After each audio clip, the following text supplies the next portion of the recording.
जो हमने गैरत के जनाजे निकाल रखे हैं, आज फला कव्वाल आ रहे, फला कव्वाल आ रहा है, नौजवान कहता मजा नहीं आएगा जब तक मुकाबले में जवाब देने वाली ना हो। फिर कौम के कुछ बेगैरत लोग आके पैसों की गड्डी लेके बैठ जाते हैं, जिधर का पल्ला भारी होता है उधर का जवान गड्डी लेके खड़ा होता है, और फिर लोग बात करने लगते हैं, आज देखा ठेकेदार के बेटे पे कितना पैसा है, आज पता चला फला पे कितना पैसा है। आग लगे ऐसी दौलत को जो इस्लाम को बर्बाद करने पे तुले है, जो इस्लाम को बदनाम करने पे तुले है। मेरा ऐलान किए है पैसे वालों से, खुदा ने आपको दौलत से नवाजा है तो अय्याशियों के अड्डों पे न लौटाइए, तमाशों में न लगाइए। खुदा ने आपको दौलत से नवाजा है तो जा पूरी बस्ती में जाके तलाश कर, तेरी बस्ती में कोई बेवा भी रहती होगी, कोई यतीम बच्ची भी होगी। आज तक जिसके दरवाजे पे कोई रिश्ता लेकर के इसलिए नहीं आया कि उसके देने के लिए उसकी माँ के पास कुछ नहीं है। खुदा के वास्ते इस दौलत को उठाओ और गरीबों की झोली में डाल दो। खुदा की कसम, अगर तेरी इस दौलत की वजह से किसी गरीब का घर आबाद होगा, अल्लाह उसके सदके में तेरी कब्र को जन्नत का गहवारा बना देगा। नारे तकबीर, नारे रिसालत, मसलके आला हजरत मुफ्ती हम्माद साहिब किबला, नारे तकबीर। दिल के फपोले चल उठे सीने के दाग से, इस घर को आग लग गई घर के चराग से। नियत अच्छी करें हम, और इतनी अच्छी नियत कर ले कि बस अगर कभी नियत भी बगड़े, ख्याल आए उम्मती किसके हैं, बस इतना सोच लिया करो उम्मती किसके। कयामत का दिन होगा, नफसी नफसी का आलम होगा, अमल तोड़े जा रहे होंगे, जो जहन्नम के लायक होंगे हुक्म होगा ले चलो जहन्नम में। जब जहन्नमियों को फरिश्ते खींच के ले जा रहे होंगे ना, तो कुछ फरिश्ते देख के रोने लगेंगे, तो वो जहन्नमी कहेगा जहन्नम में मैं जा रहा हूँ, तुम्हें दुख किस बात का है, मैं जा रहा हूँ। फरिश्ते कहेंगे तेरे जहन्नम में जाने न जाने से हम पे फर्क नहीं पड़ता, रोना इस बात पे आ रहा है किसकी उम्मत में पैदा हो के जहन्नम में जा रहा है। ये ख्याल रहना चाहिए उम्मती किसकी। और ये जरूरी नहीं है कि शरीयत सिर्फ उलमा पे लागू होती हो, सिर्फ उफ़ाज़ और कुर्रा पे लाजिम हो। शरीयत हर उस शख्स पे लाजिम आती है कि जिसने मोहम्मद अरबी का कलमा पढ़ा है। मैं ज्यादातर नौजवानों से गुजारिश करूंगा, खुदारा अगर दुनिया और आखिरत की कामयाबी चाहते हो तो नियतें अच्छी कर ले, नियतें अच्छी कर ले। नियतें अच्छी होती है तो फिर खुदा की रहमतें साथ दिया करती है, खुदा की रहमतें साथ दिया करती है। और याद रखिएगा, अगर आज किसी से कहें भाई झूठ ना बोला करो, कहता मौलाना मुंह बंद रखो, झूठ ना बोले दुकान नहीं चलती है, बिजनेस ठप हो जाएगा, बच्चे भूखे मर जाएंगे। मैं सीधी बात कहता हूँ, रज़ाक दुकान नहीं है, रज़ाक अल्लाह है। रिज़्क कौन देता है? अल्लाह अल्लाह देता, अल्लाह देता, अल्लाह देता। आज मोबाइल नीचे करके भाई डायरेक्ट सुन लो ना, आज जिसके पास मोबाइल है सारे निकाल के बैठ गए, मोबाइलों पे तो सुनते ही रहते हो, आज फेस टू फेस सुने। रिज़्क कौन देता है? अल्लाह देता, सारे बोले कौन? अल्लाह देता। रिज़्क कौन देता है? अल्लाह देता। राज़िक कौन है? अल्लाह है। जिंदगी का मालिक कौन? अल्लाह है। मौत का मालिक कौन? अल्लाह है। रिज़्क का मालिक कौन? अल्लाह है। कौन फाके रखेगा, कौन पेट भर के खाएगा, ये फैसले करने वाला कौन? अल्लाह है। सारे बोले कौन? अल्लाह है। जब रज़्ज़ाक़ अल्लाह है तो फिर अल्लाह की बारगाह में लो लगानी चाहिए। बेशक बेशक। झूठ पे उम्मीद क्यों, मक्कारी पे उम्मीद क्यों? आज हालात क्या ऐसे नहीं है, जिस दुकान पे चले जाओ जो तोल के बेच रहा है वो 900 ग्राम दे रहा है जी बेशक, और जो तोल के ले रहा है वो 1050 ग्राम ले रहा है। हक बात। ये हमारे तराजू की कंडीशन है। नापने पे आ जाओ, अगर नाप के बेच रहा है तो 90 सेंटीमीटर ले रहा है तो 10 सेंटीमीटर ज्यादा। बाट उठा के तोलने लग जाओ तो 1 किलो के बाट में 950 ग्राम। और अगर कोई अदद की बुनियाद पे बेच रहे, गलत नहीं कह रहा हूं, आमों का जमाना आने वाला है, आगे पीले पीले रखते हैं, पीछे काले पीले रखते हैं। आपने सामने से देखो बड़ा अच्छा आम है यार, ले ले, हाँ क्या रेट है? 80 रुपए किलो का दे, एक आगे से 3 नीचे से। अगर खरीदने वाले ना ऐसे नहीं दूंगा। कंडीशन ये कि नियतें बिगड़ गई। मुझे एक बात बताओ, मैं फिर खुल के ये बात कहना चाहता हूं, आज 1 बीघे में क्या क्विंटल नाज हो रहा है? बोले 3 क्विंटल 4 क्विंटल तक गेहूं लोग ले रहे हैं। ये कंडीशन है आज। चावल किसानी से ताल्लुक रखने वाले लोग हैं, डर क्यों रहो? धान क्या क्विंटल बीघे तक का हो जाता है? 3 क्विंटल, 4 क्विंटल, 5 क्विंटल तक हाथ उठाए। शुक्र है किसी ने 10 का नहीं उठाया है, वरना लोग सारी पहुंच जाते। बीज का नाम हमें भी बताते, ठीक है ना? 4 क्विंटल तक आज फसल ले रहे हैं। एक दौर वो था कि 3 बीघे में 1 क्विंटल नहीं निकलता था। ये सफेद बालों वाले लोग बैठेंगे बताएंगे कि जब 3 बीघे में 1 क्विंटल निकलता था तब किसी को फाके की शिकायत नहीं थी, तब किसी को तंगदस्ती का एहसास नहीं था। आज 4 क्विंटल बीघा निकल रहा है, जिससे भी मेरा दुआ करो हालात अच्छे नहीं है, दुआ करो हालात अच्छे नहीं है। आखिर हुआ क्या कि जब हमारी खेतियों के अंदर 1 क्विंटल 3 बीघे में होता था हम सुकून से रहा करते थे। जब से 4 क्विंटल बीघा होने लगा के हमारे घरों से सुकून क्यों उजड़ता जा रहा है, हमें कोई सुकून क्यों नहीं मिल रहा है? खुदा के वास्ते कभी गौर करना, वो लोग गरीब जरूर होते थे लेकिन नीयत के सच्चे लोग होते थे। किसी के 1 रुपए नहीं लाखों रुपए पे नीयतें खराब नहीं करते थे। पहले का दौर इतना खूबसूरत था कि सोना भी पड़ा होता था तो किसी की नीयत खराब नहीं होती थी। आज कंडीशन ये है मस्जिद में 100 का नोट गिर जाए फिर ढूंढने पे नहीं मिला करता है। आज मस्जिदें सलामत नहीं है, उनके दरवाजे सलामत नहीं है। आज की कंडीशन ये है अगर कोई ठंडे पानी का इंतजाम कर दे, गिलास रखते हैं हर दूसरे दिन गायब हो जाता है। मजबूरी के तहत जंजीर से बांध के रखना पड़ता है।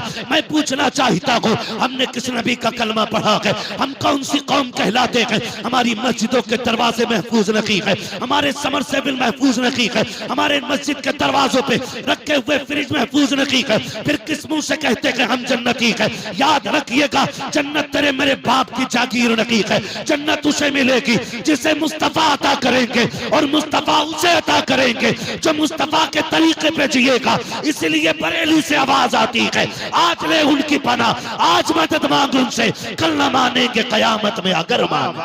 नारे तकबीर, नारे रिसालत, मसलके आला हजरत मुफ्ती हम्माद साहिब किबला, नारे तकबीर। वाह क्या बात है हजरत, बहुत खूब। नीयत अच्छी करें, अल्लाह बेहिसाब बरकत अता फरमाएगा। सबसे ज्यादा जरूरी है नीयत अच्छी करें। आज तो माफ कीजिएगा खेत में भी जागा तो ऐसे मेंढ काट रहे हैं कसम से पता ही नहीं चलता कटी किधर से। कुछ तो जादूगर होते, पानी दिया फटाक से गिर गई।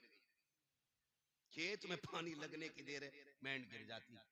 ओके दिखाइए भाई हमने काबला कहाँ मारा, अब बताओ कहाँ मारा। पता चला मैंने एक बड़े जानकार बंदे से पूछा ये कैसे गिरती है? बताया ये नीचे नीचे से खाली कर लेते हैं। नीचे पानी दिया फट से गिर गई वो, फिर इतना बढ़ गया 4 अंगल खेत, फिर 4 अंगल खेत। इसमें बरकत, इसमें बरकत नहीं होगी, बोले सारे नहीं होगी, और होगी ही नहीं। इसलिए कि बरकतें देने वाला अल्लाह है ना। अगर ये सोचते हो ना कि मेंढ से बच्चे पलेंगे, मेंढ से बच्चे पलेंगे, तो अल्लाह उन्हें भी रिस्क देता है जो पत्थर के अंदर होते हैं। बेशक कीड़ों को भी अल्लाह रिस्क अता फरमाता पत्थर के अंदर। तो क्या हमें रोजी नहीं दे सकता? जी दे सकता है कि नहीं? दे सकता, वो रोजी हमें भी दे सकता है। नीयत अच्छी नहीं हो, नीयत अच्छी हो तो खुदा की कसम फिर देखे इस्लाम आज भी आगे बढ़ता नजर आएगा। सिर्फ नीयत अच्छी होनी चाहिए, नीयत अच्छी होनी चाहिए। मैं फिर वो बात दोहराऊं कि दिल्ली की जामा मस्जिद का वाकया है ये। दिल्ली की जामा मस्जिद पे फकीर बैठा हुआ था। आज तो बड़ी पगड़ी वालों की नीयत अच्छी नहीं है, आज तो बड़े जुब्बा दस्तार वालों की नीयत अच्छी नहीं है ना। फकीर था, जामा मस्जिद की दिल्ली की सीढ़ियों पे बैठा था।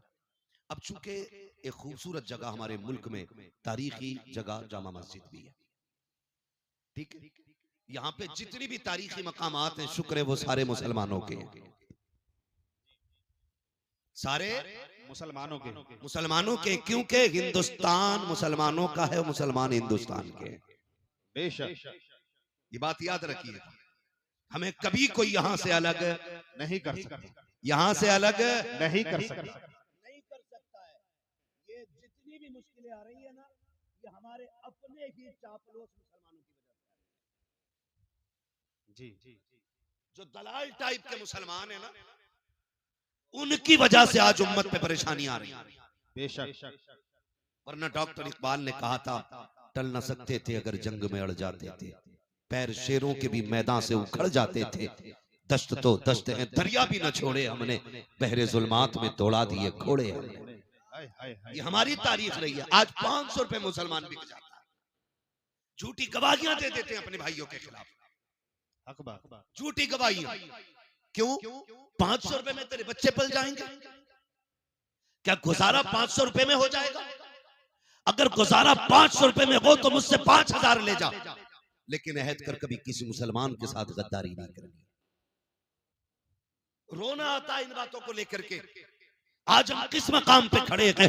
आज हमारे मज़ारों की कंडीशन ये है, डीजे डांस तमाशे सारे हो रहे हैं, उम्मत की बेटियों की आबरू लूटी जा रही है, लेकिन मज़ार के सज्जाद खान को गैरत नहीं आ रही है। उनको तमाशे चाहिए, उनको वहां पर कव्वालियां और ढोलक चाहिए। मैं पूछना चाहता हूँ, कव्वालियों के नाम पे पैसों में आग लगाने वालों, कितनी बेटियों को आज कॉलेज के आगे नकाब उतरवा करके उनकी बेआबरू, उनकी इज्जतों के सौदे हो गए। कितनी बेटियों को एग्जाम हॉल में नहीं जाने दिया जाता क्योंकि वो नकाब के अंदर है। कितनी बेटियों को स्कूल के दरवाजे से लौटा दिया गया क्योंकि वो गैरत वाली बेटी बन करके गई है। हमारी कौम के अंदर तमाशे देखने वाले भी हैं, कव्वालियों पर नाच देखने वाले भी हैं, लेकिन आज तक किसी को ख्याल नहीं आया है कि इन बेटियों की लुटती हुई आबरूओं को कैसे बचाया जाए, इनके पर्दों की हिफाजत कैसी की जाए। खुदा के वास्ते बंद करो ये तमाशे। जितने पैसे तमाशे पे लगाते हो, उन पैसों को उठा करके बच्चियों के लिए किसी स्कूल का निर्माण करो, किसी कॉलेज का आप वजूद कायम करो, ताकि हमारी बेटियां गैर के दरवाजों की मोहताज ना रखे। ऐसे स्कूल बना दो कि जहां पढ़ने वाली भी गैरत वाली बेटी हो और पढ़ाने वाली भी मोहम्मद अरबी के दर की करी।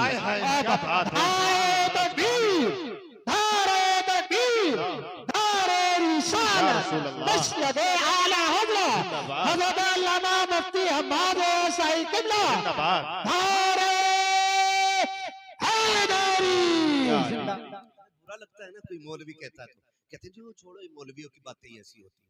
नहीं, मौलवी कभी अपनी तरफ से कुछ नहीं कहता है। जबान इसकी होती है, फैसले मुस्तफा के होते हैं। हम अपनी बात करते तो हमें कौन बैठा के पूछता, कौन हमसे सुनता? नहीं जी, अपने उलमा की आप कदर करें, कदर करें। क्या हमारी कौम में ये बेरारवी नहीं है?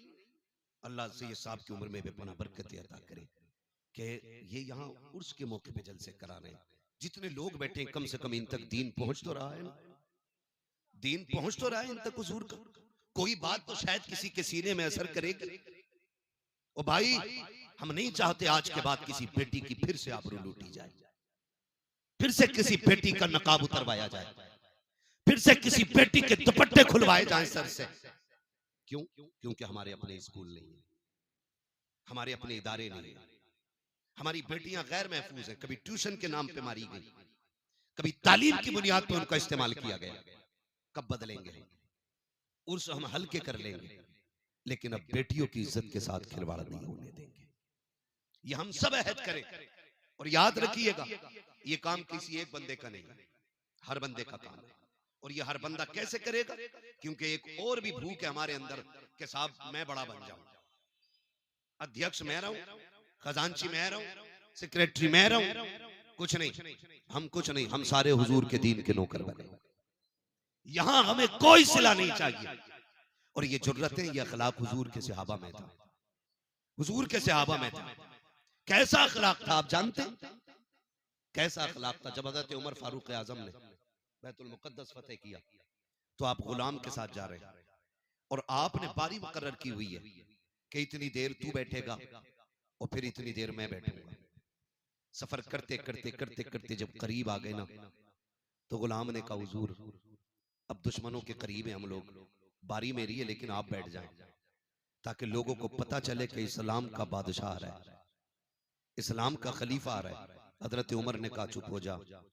फरमाने लगे इज्जतें खिलाफतें ऊंची कुर्सियों में नहीं है, इज्जतें अल्लाह ने मोहम्मद अरबी की गुलामी में रखी हुई है। तो हम ये क्यों कहते हैं यार कि भाई मैं सेक्रेटरी बनूं, मैं सदर बनूं, तब हम कौम के लिए कोई कॉलेज कोई स्कूल बनाएंगे? नहीं, आपके इलाके में आपकी बस्ती में जो सबसे बड़ा आलिम है, ये जिम्मेदारी उसकी लगा दे। अगर वो चला भी जाए तो फिर जो उसकी कुर्सी पे बैठे कि अब तेरी जिम्मेदारी है, इसलिए कि उलमा आते जाते रहेंगे, दीन हुजूर का कयामत तक बाकी रहना है। आप तालीम का इंतजाम करें। मान लीजिए एक भाई ने बहन की आबरू के लिए उसके हाथ पीले करने के लिए 10 साल सऊदी में काट दिए, और हमारी बेटी किसी गैर मुस्लिम के साथ मुंह काला करके भाग गई, तो ऐसी 10 साल की कमाई का इज्जत बचा पाएगी? बोले बचेगी खानदान की इज्जत, बचेगी गांव की इज्जत? नहीं। पूरी नस्ल की नाक कट जाया करती है। क्यों ना उसी कमाई का 1 साल का हिस्सा हम उठा के ऐसी जगह लगाएं जहां इज्जतें बचती भी रहें, इज्जतें बढ़ती भी रहें। सुभान अल्लाह। ये हमारी आपकी सबकी जिम्मेदारी होनी चाहिए। लेकिन नहीं, ये सोचे तो वो सोचें जो इज्जतदार हों, जिन्हें इज्जत से मतलब ही नहीं है, जिनकी बेटी के दामन पे 70 दाग भी होंगे तो वो जहेज का लेप लगा के हर बेटी को ब्याने की ताकत रखते हैं। ये फिक्र तो उस गरीब को होती है ना जिसके पास इज्जत के सिवा कोई दौलत नहीं होती है। ये तो वो सोचेगा जिसके दामन में सिर्फ इज्जत ही इज्जत है। बेटी को देने के लिए मर्सिडीज फॉर्च्यूनर नहीं है, बेटी को देने के लिए 4 व्हीलर नहीं है। वो सोचता कि सिर्फ मेरे पास इज्जत रह गई है, ताकि ये इज्जत बची रह जाए। खुदा के वास्ते अमीरों से भी गुजारिश है, कमजोरों से भी गुजारिश है, ताकतवर लोगों से भी गुजारिश है, पूरी कौम की इज्जत का सरमाया आज हमारी निगाहों के सामने है। अगर अब भी हमने अपनी कौम को नहीं संवारा, इसकी सही से तामीर नहीं की, तो आने वाले 10 सालों में जो कौम का हाल होने वाला है, उस हाल पर रोने के सिवा हमारे पास कुछ रह नहीं जाएगा। ओ खुदा के वास्ते ऐसे तामीरी अड्डे बना दो, ऐसी तामीरी इदारे बना दो कि हमारी बेटियों को गैर का मुंह देखना ना पड़े। अरे बेटियों की बात तो छोड़ो, अगर बेटों को भी तालीम देनी होती है, हम गैर के आगे गधे बन के खड़े होते हैं, 10-5 लाख डोनेशन देते हैं, तब जाके हमारे बच्चों को एक अच्छी यूनिवर्सिटी में एडमिशन मिलता है। उसके बाद भी सीट के लिए हाथ बांधे खड़े रहते हैं। कब तक गुलामी करते रहोगे? कब तक दूसरों के तलवे चाटते रहोगे? बंद करो ये तमाशों की महफिलें, आगाज करो तालीम के मयार इदारों का, और ये जमाने को बता दो हम मोहम्मद अरबी के गुलाम हैं, ना कल किसी के मोहताज थे, ना आज किसी के मोहताज हैं। खुदा ने मुस्तफा के गुलामों को वो ताकत बख्शी है कि हम जब चाहे जहां चाहे वहीं से खड़े होकर के अपनी कौम की मयार का आगाज कर सकते। वाह वाह। नारे तकबीर, नारे रिसालत, बस लगे आला हज़रत, जिंदाबाद जिंदाबाद। तो याद रखें, दीन की जिम्मेदारी हर मुसलमान की है। मिंबर से लेकर नीचे तक, पीर से लेकर मुरीद तक, उस्ताद से लेकर शागिर्द तक, बाप से लेकर सलामत रहे, बाप से लेकर बेटे तक, सब पे लाजिम है। और दीन की जिम्मेदारी सबको करनी चाहिए। पूरी कोशिश रहे जिस जगह पे बैठे हो ना, मैं बड़े फख्र से कहता हूँ, इस जमीन पे ना आज सिलसिले कादरिया, चिश्तिया, नक्शबंदिया, सोहरवर्दिया, चारों बड़े सिलसिलों का फैजान जारी हो सारी है। जिस जमीन पे आज बैठे हो, ये चारों बड़े सिलसिले आज यहाँ एक संगम बना हुआ है। यहाँ पे कादरी सिलसिले का फैजान भी है, यहाँ नक्शबंदी का भी है, सोहरवर्दी का भी है, सिलसिले चिश्तिया का भी है, चारों सिलसिलों का फैजान जारी है। मैं आपसे एक बात कहूँ, आप अगर तारीख पढ़े ना, तारीख में बहुत बड़ा नाम सरकार मुजद्दिद अल-फैसानी का नाम है। समझ रहे मेरी बात? जी मुझे बात याद आ गई तो कह रहा हूँ, दीन की जिम्मेदारी हर बंदे की है। कौन? मुजद्दिद अल-फैसानी। जब अकबर जैसा मनहूस बंदा खड़े होकर के दीन इलाही की बुनियाद डालता है। और याद रखिएगा, दुनिया को बता दो और आप भी ईमान मजबूत कर लें कि ये इस्लाम है, लावारिस नहीं है। जब जरूरत पड़ेगी अल्लाह फिर से कोई सलाहुद्दीन अय्यूबी पैदा फरमाएगा, फिर से इसी इस्लाम के अंदर मुजद्दिद अल-फैसानी आएगा। आप देखना, ये दीन लावारिस नहीं रहना है। इस दीन पे मुस्तफा का बड़ा खास करम है। समझ रहे ना मेरी बात? तवज्जो है सारे लोगों की? पढ़े मुजद्दिद अल-फैसानी को। अकबर ने दीन इलाही की बुनियाद रखी, माज़ अल्लाह उसने जो रस्म पैदा कर दी थी, हद तो ये हो गई थी कि लफ्ज़ मोहम्मद नाम रखने पे पाबंदी लग गई थी। मोहम्मद नाम रखने तक पे पाबंदी लग गई थी। बहुत सारी बातें हैं, अगर फर्दन फर्दन जिक्र करूं बड़ा वक्त लगेगा। उस पुरफतन दौर में अल्लाह ने मुजद्दिद अल-फैसानी को पैदा फरमाया, जब किसी में जरूरत नहीं थी अकबर की आंखों में आंखें डालने की, तब मुजद्दिद अल-फैसानी ने आंखों में आंखें डाल के कहा था, खबरदार अपना मनहूस नजरिया उठा ले, इस जमीन के ऊपर अगर लगेगा तो मोहम्मद अरबी का दीन बाकी रहेगा। मोहम्मद अरबी का दीन बाकी रहेगा। ये मुजद्दिद अल-फैसानी ने नजरिया पेश किया। और जब आपने ये सख्ती पेश की मुजद्दिद अल-फैसानी ने, अकबर से कहा तेरा नहीं, यहाँ हुजूर का दीन बाकी रहना। और फिर दुनिया ने देखा, अकबर गया, जहांगीर आया, जहांगीर आया, अल्लाह अकबर। फिर वही नजरिए, और वो उसको बढ़ाना चाहता था। तो फिर मुजद्दिद अल-फसानी ने उसके खिलाफ जबान खोली, जेल डाला गया। जेल जेल क्यों जानते हो? अकबर के दौरे खिलाफत में सजदे ताजीमी को उसने जायज कर दिया था, जबकि दीन में सजदे ताजीमी हराम है। ठीक है जी, इस उम्मत में सजदे ताजीमी बोले हैं हराम है। आज जो पीर सजदे करवाते हैं ये खुल्लम खुल्ला हराम कर रहे हैं। और अगर इबादत का नजरिया हो तो फिर कुफ्र है। तो उसने सजदे ताजीमी की इजाजत दे रखी थी। मुजद्दिद अल-फसानी ने कहा नहीं हो सकता है, हम सजदा सिर्फ अल्लाह को करते हैं, बेशक बाकी किसी को सजदा नहीं करते। उसने कहा यार इसका एक बार सर झुक जाए, थोड़ा ही झुकवा दो, फिर कौम के लिए दलील बन जाएगा कि मुजद्दिद अल-फसानी ने सजदा कर लिया। मैं बताऊं एक तरकीब? कहा उसने कहा चौखट छोटी कर दो। जब आएंगे ना शेख अहमद फारूक सरहंदी तो फिर गर्दन झुका के आएंगे और इतना ही काफी हो जाएगा। लेकिन दीवाने की नजरों को जहां देख रहा है, दीवाना खुदा जाने कहां देख रहा है। चौखट छोटी कर दी गई। मुजद्दिद अल-फसानी समझ गए कि ये चौखट छोटी क्यों हुई है।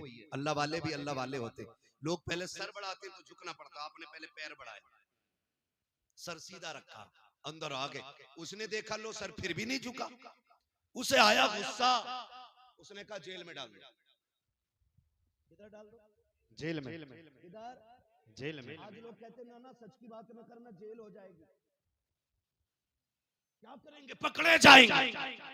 मुजद्दिद अल-फसानी ने कहा मंजूर है, जेल में डाला गया, लेकिन अल्लाह वाला जहां बैठ जाता है, वो कहा था ना किसी ने, अली वाले जहां बैठे वही जन्नत सजा बैठे। जेल के अंदर गए, जाकर के आपने वहां दीन की तबलीग शुरू की है। तो कैदियों से लेकर के सिपाहियों तक, सिपाहियों से लेकर जेलर तक, सारे आपके मुरीदी के हल्के में आ जाते हैं, सारे आपके पीछे दस्तबस्ता खड़े हो जाते हैं। आपकी ये शान और शौकत देखी है। एक दिन जहांगीर की बेटी के ख्वाब में मुस्तफा जाने रहमत तशरीफ ले आते हैं। जब उसने ख्वाब में देखा सरकार आए हुए हैं, लेकिन आका करीम नाराज है। जहांगीर की बेटी ने कहा था सरकार नाराज क्यों है? कहा राजी कैसे हो जाऊं, मेरा बेटा तुम्हारी जेल के अंदर कैद है और मुझसे रजामंदी की उम्मीद रखते हो।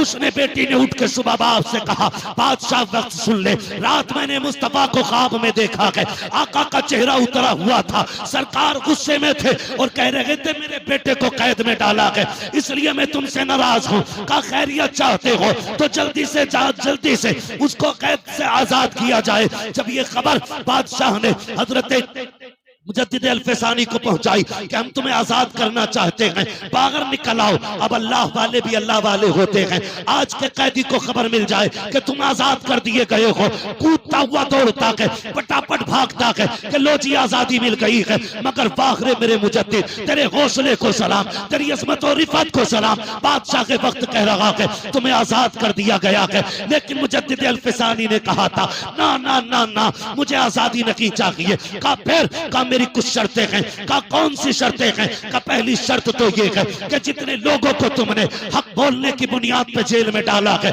मुझसे पहले उन्हें आजाद करना पड़ेगा, पहले उनको आजाद किया जाए। मेरी दूसरी शर्त ये है कि जो अकबर ने दीन इलाही की बुनियाद रखी है, उस बुनियाद को उखाड़ करके दीन मुहम्मदी को कायम करना पड़ेगा। बादशाह परेशान हो गया।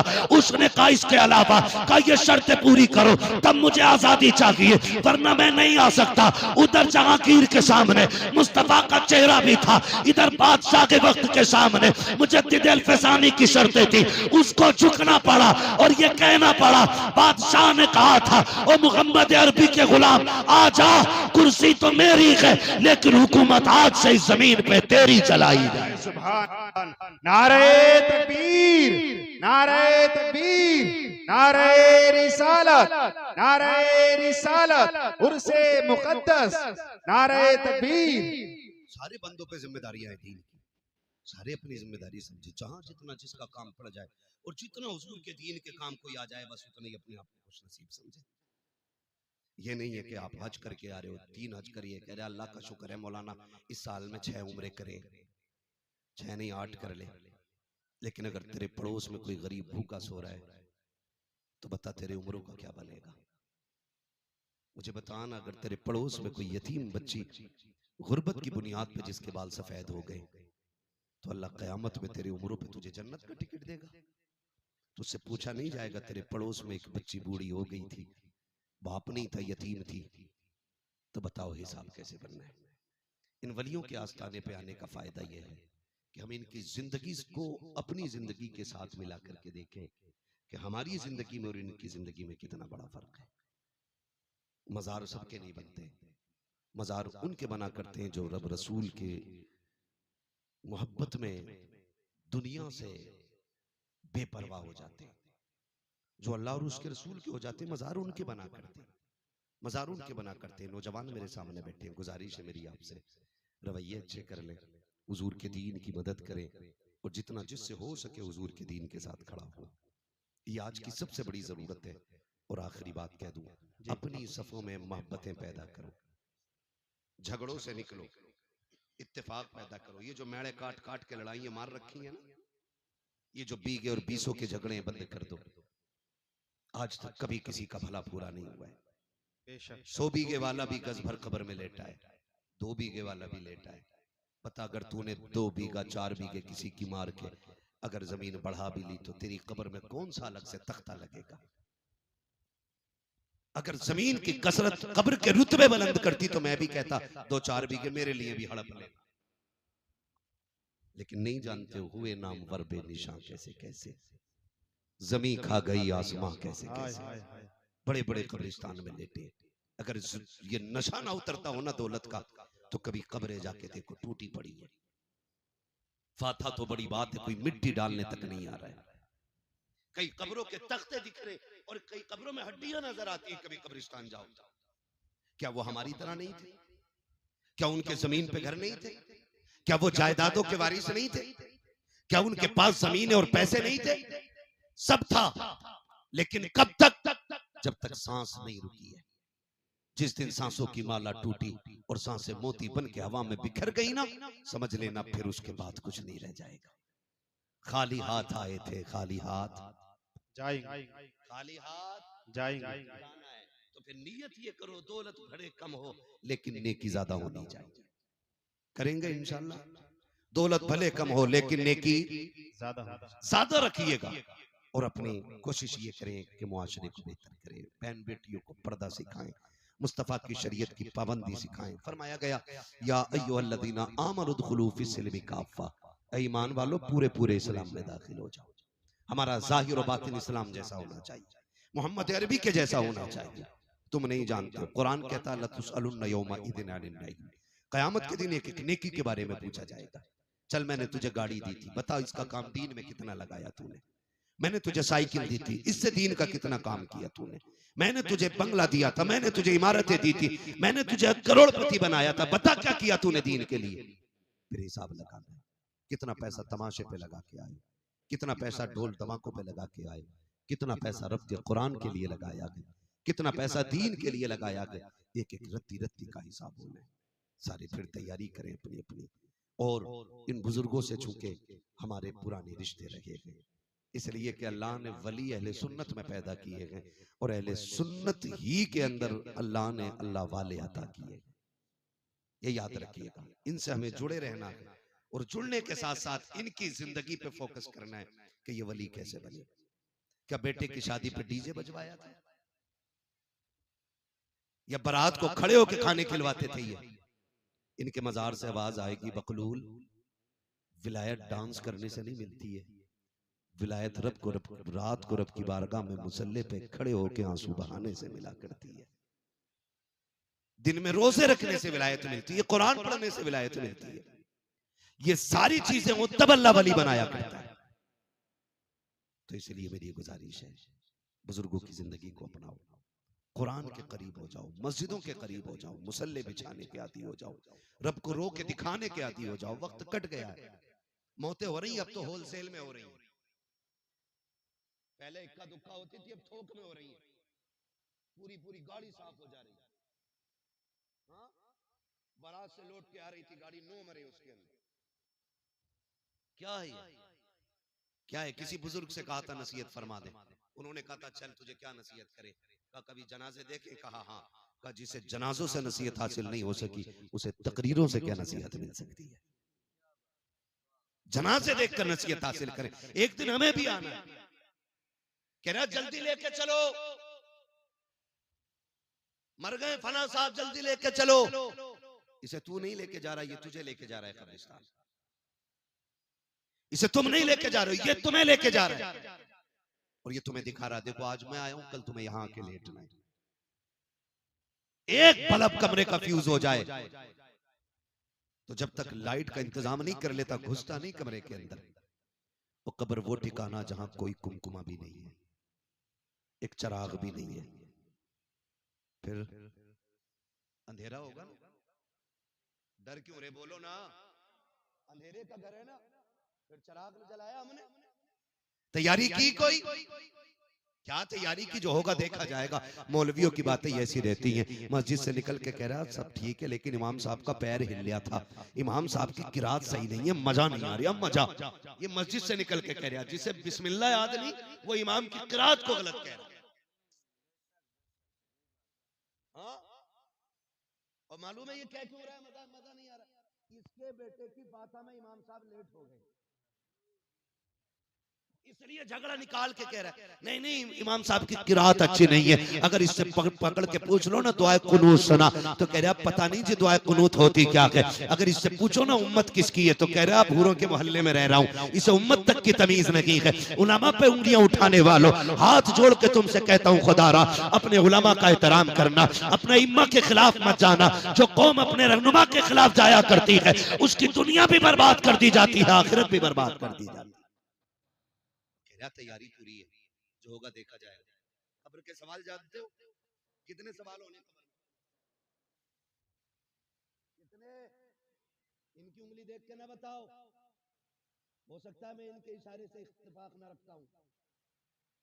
कितने सवालों ने? 3 होने। तैयारी तो फिर पक्की हो गई होगी। हाँ बहुत अच्छे। कह रहा मौलाना हम यहाँ उर्दू बोलते हैं, कब्र में अरबी कैसे बोलेंगे? मैंने कहा यहीं सीख ले मेरे भाई, अल्लाह की तौफीक से अल्लाह जब आसानी फरमाएगा तो सब समझने लग जाएंगे, सब समझने। मगर बहरहाल तैयारी भी करनी है, तैयारी भी करनी है। इंतकाल होते हैं, मैयत होती है तो लड़का खड़े होकर कह रहा हमारे अब्बा पे किसी का कर्जा हो तो माफ कर दियो। और लड़के को भी बता 3 बीघे हमारे अब्बा निरी बेईमानी की जोत रहे। हाँ पता होता लड़के को अब्बा बेईमानी की जोत रहे और कह के गए थे इसके कागज दबा के रखना। और रस्मन कह रहा अब्बा ने किसी का लिया हो तो दे दियो, माफ कर दियो। पहले कह भाई मेरे अब्बा पे 3 बीघे बेईमानी की थी, वो ले लो नहीं चल के। उससे कहते तो कह रहा वो तो अब्बा ने तो बेईमानी करी थी, मैंने हिसाब अब्बा देंगे, मैं क्यों दूं? ये कंडीशन हमारे बाप से मोहब्बत की है हमारी। कब्र पे खड़े हो कह रहा किसी का हक मारा हो तो माफ कर देना। तुम्हें पता है आज तुम्हारी माफी से कुछ नहीं होने वाला है। आज तुम जितने चाहो हाथ जोड़ लो, अब किताब बंद हो गई है, अब इसका रजिस्टर बंद किया जा चुका है। अब तेरी माफी से क्या होने वाला है ये फिक्र तो मरने वाले को मरने से पहले होनी चाहिए थी। आज बेटा खड़े होकर कह रहा मेरे बाप ने किसी का दिल दुखाया हो तो मेरे बाप की तरफ से मैं माफी मांग रहा हूँ। खुदा के वास्ते तुम्हें पता है जरा बताओ तो सही, जब तेरे बाप ने पैसे वाला था, नेता था, उसने गरीब के चौक में थप्पड़ मारा था, उसकी इज्जत तो मिट्टी में मिल गई थी। आज उस थप्पड़ का जवाब तू क्या दे सकता है? उस थप्पड़ की कीमत क्या तेरे तो जुमले हो जाएंगे? तेरे बाप ने कल गरीब को अपनी सफ से उठा के कहा था ये तेरे बैठने की जगह नहीं है। जब दावत में अमीर और गरीब जगह बैठ करके खा रहे थे, तेरे बाप ने गरीब की कलाई पकड़ के कहा था वो देख टाट बिछा हुआ के यहाँ कैसे आके बैठ गया। वो जो सिल्लत उठानी पड़ी थी गरीब को, क्या तेरे दो जुमले उस गरीब की इज्जत के सौदे की भरपाई कर सकते हैं? आज जो रस्मन तुम कह रहे हो मेरे बाप से जो गलती हो गई है माफ कर दिया जाए, अब कुछ नहीं होने वाला है। मशीयत का नकीब आवाज दे के कह रहा है नादान खैरत कर, खैरत कर, आज तेरी तौबा से कुछ नहीं होगा। इसको जीते जी गरीब से माफी मांगनी थी, इसको जीते जी गरीब को राजी करना था, जिस कमजोर को इसने सताया था उससे माफी मांगनी थी। अब माफी के दरवाजे बंद हैं, अब आ रहा है कब्र में, अब एक एक लम्हे का हिसाब लिया दिया जाएगा, एक एक थप्पड़ का बदला लिया जाएगा। इसके सितम से जो गरीब रोया था, एक एक आंसू का बदला लिया जाएगा। मालिक बता तो सकी, कभी इसको जन्नत दी जाएगी। तब मसीयत का नकीब कहेगा इसको ताकत पे भरोसा था, लेकिन गरीब को खुदा पे भरोसा था। गरीब आज का दिन सब्र कर रहा था कि कभी मैं भी कब्र जाऊंगा, अपने रब से इसकी शिकायत करूंगा। अब मैं गरीब के करीब हो गया हूँ, गरीब मेरे करीब हो गया है। अब तेरी माफी से नहीं बल्कि उस वक्त तक इसे जन्नत नहीं दूंगा जब तक एक एक आंसू का बदला नहीं दिला दूंगा। इसलिए खुदा के वास्ते कब्र पे खड़े होकर के माफी से कुछ नहीं होने वाला है। अगर भलाई चाहते हो जीते जी माफी मांग लो, ताकि अल्लाह तुम्हारी कब्र को जन्नत की क्यारी बना दे। नारे तकबीर, नारे रिसालत, नारे वसीयत, उर्से मुकद्दस हज़रत अल्लामा मुफ्ती हमाद साहिब मुरादाबादी जिंदाबाद। वो जो है सारे लोग करेंगे इंशाल्लाह जीते जी। एक बात में बहनें भी बैठी हुई हैं, थोड़ी सी सुन ले। मैयत का वक्त आता ना, मरने के बाद मरवे के कपड़े कसोट लेती है, हाय जी माफ कर जाओ। मरने के बाद उसके कपड़े फाड़ रही है, जो गलती हो गई माफ कर दो मेरी बहन मेरी बेटी, अब तो वो मर चुका है। अब जितना चीखना चाहे चीख ले, कुछ नहीं होने वाला है। काश ये माफी तूने उसकी जिंदगी में मांग ली होती। शोहर से मरने के बाद माफी औरतें पकड़ के लाती हैं, पैर चूम ले। जिसने जिंदगी में कभी शोहर के हाथ नहीं चूमे, मरने के बाद पैर चूम रही, दम निकलने के बाद कह रही है माफ कर दिया जाए। मेरी बहन बेटी सुन, तू कितनी शर्फ वाली है तू जाने या खुदा जाने, लेकिन कायनात में एक बहुत बड़ी शर्फ वाली जात को सैयदा कायनात खातून जन्नत फातिमा ज़हरा कहा जाता है। मेरी बेटियों, अपनी जिंदगी को जरा देखें और खातून जन्नत की जिंदगी को देखें। खातून जन्नत की वो जात है जिसने शोहर से पूरी जिंदगी कभी ऐसा सवाल नहीं किया जिसको लेकर के शोहर परेशान हो जाता। जब सैयदा कायनात के विसाल का वक्त आया ना, तो कहती अली दो बातें सुन ले। हजरत अली ने कहा था क्या बात है? झोली फैला के कहा था अली आज फातिमा कुछ मांगना चाहती है। तब मौलाए कायनात ने कहा था खातून आज तक कुछ मांगा नहीं, मांग। झोली फैला के कहती अली कोई गलती हो गई हो तो माफ कर दिया जाए। ये जुमले खातून के थे, जौजा के थे हजरत अली के, और आंसू हजरत अली के निकल आए। आप कहते हैं कैसी बात कर रही हो, जितने साल मेरे साथ गुजारे कभी शिकवा जबान पे नहीं आया, आज तक कोई दुख नहीं पहुंचा मुझे, किस चीज की माफी मांग रही हो? तो खातून जन्नत ने कहा अली हो सकता है कभी तुमने मुझे खाना बनाने का हुक्म दिया हो, मुझे बनाने में देर हो गई हो। कभी तुमने कपड़े उतार के धुलने को कहा और मुझे धुलने में देर हो गई हो। अली हो सकता है कोई काम का तुमने हुक्म दिया हो और मुझे करने में देर हो गई है, इसलिए अली आज मैं उसकी माफी चाहती हूँ। हजरत अली रो देते, कहते फातिमा तू माफी ना मांग, आज अली को माफ कर जा। कहा फातिमा आप मेरे शौहर है, मेरे सरताज है, मुझे शर्मिंदा ना करें। कहा क्यों? मुझे डर लग रहा है कहीं ऐसा ना हो मुस्तफा खड़े हो और खदीजतुल कुबरा भी हो और फातिमा तुम भी हो, कहीं ऐसा ना हो हुजूर मुझसे पकड़ के कहें मेरी बेटी फातिमा पूरी जिंदगी तेरे घर पेट भर के खाना ना खा सकी। अगर ये बात हुजूर ने कहती तो मैं क्या जवाब दूंगा? फातिमा तू बता, तू भी मुझसे राजी है कि नहीं? मैं अपनी बहनों बेटियों से कहना चाहूंगा, बहनों बेटियों जिंदगी 4 दिन की है, जवानी 30 साल की है, ये रंग बिरंगी जिंदगी के 30 साल है, इनको गुजरने में वक्त नहीं लगता है। इंतजाम अंजाम आखिर मौत है, ठिकाना आखिर कब्र है। मेरी बेटी ये 30 साल संभल के गुजार ले, सिर्फ 30 साल संभल के गुजार ले, और फिर शोहर के साथ साबिरा और शाकिरा होके कब्र में आ। तेरी कब्र पे अजान ना भी पड़ी जाएगी, अगर तू साबिरा बन के कब्र तक आएगी तो रोशनी का इंतजाम करके जन्नतुल बकी से खातून जन्नत फातिमा ज़हरा आ जाएगी। ये हर बेटी से मेरी गुजारिश है कि अपने शोहर का एहतराम करे। हर भाई से मेरी गुजारिश है जीते जी अपने भाइयों से माफी मांग ले, वरना ऐसा ना हो कि मौत आ जाए और हमें माफी मांगने का वक्त ना मिल सके। मैं अक्सर एक बात कहता हूँ, उजाले अपनी यादों के हमारे साथ रहने दो, न जाने किस गली में जिंदगी की शाम हो जाए। अल्लाह हमें हुजूर की जिंदगी की वो रोशनी अता करे कि जिस रोशनी में हम अपनी जिंदगी को हुजूर की जिंदगी की रोशनी के मुताबिक गुजारने की कोशिश करेंगे। इंशाअल्लाह माफ करेंगे एक दूसरे को, इंशाअल्लाह अच्छी रखेंगे इंशाअल्लाह। अगर रिस्क में तंगी आएगी, ब्याज लोगे नहीं, रिश्वत लोगे नहीं, हराम लोगे नहीं तंगी आ जाए मुसल्ला लेंगे, मस्जिद की तरफ जाएंगे इंशाअल्लाह। इंशाअल्लाह। और जब दुनिया सोती होगी मुसल्ले बिछाएंगे, वो झोली फैला के कहेंगे या करीम या रज़ाक, तेरी चौखट पे आ गए भर दे झोली। खुदा की कसम एक बार मांगोगे अल्लाह 7 पुश्तों के रिज़्क का इंतजाम करेगा। सुभान अल्लाह, बेशक। फरमाया गया या अय्युहल्लज़ीना आमनु दुखुलू फिस्सिल्मि काफ़ा, ए ईमान वालों पूरे पूरे इस्लाम में दाखिल हो जाओ। अल्लाह हमारी नस्लों को मसलक के आला हज़रत की रोशनी में जिंदगी गुजारने की तौफीक अता फरमाए और हमें हमारे बुजुर्गों के फयूज़ व बरक़ात से मालामाल फरमाए। हम अपने मज़ारों पर इसी तरह उर्स करें कि महफिलें इनकी हों, तज़किरे मदीने वाले मुस्तफ़ा के होने चाहिए। ऐसी ही खूबसूरत महफिलें सजाएं और जो लोग भी ऐसी महफिलों में जाते हैं जहाँ पे तमाशे हों, ढोलक हों, वो रातें बर्बाद करके आते हैं, जिंदगी तबाह करके आते हैं। अल्लाह हमारे नौजवानों को अक्ल सलीम अता फरमाए और हमारे मज़ारों के सज्जादगान को इसी तरह की समझ और इसी तरह की सूझबूझ अता करे कि उनके मज़ारों पे दुनिया भी तमाशे नहीं, मदीने वाले के जिक्र की महफिलें सजती रहे। बस जो हुए अगलात उनको माफ फरमाए रब्बे कायनात। जिंदगी ने दिया साथ, फिर होगी मुलाकात, चमन रहा फूल खिलेंगे, जिंदगी रही फिर मिलेंगे। मुसाफिर हम भी, मुसाफिर हो तुम भी, किसी मोड़ पर फिर मुलाकात होगी। सारे लोग कलमा शरीफ पढ़ लीजिए, ला इलाहा और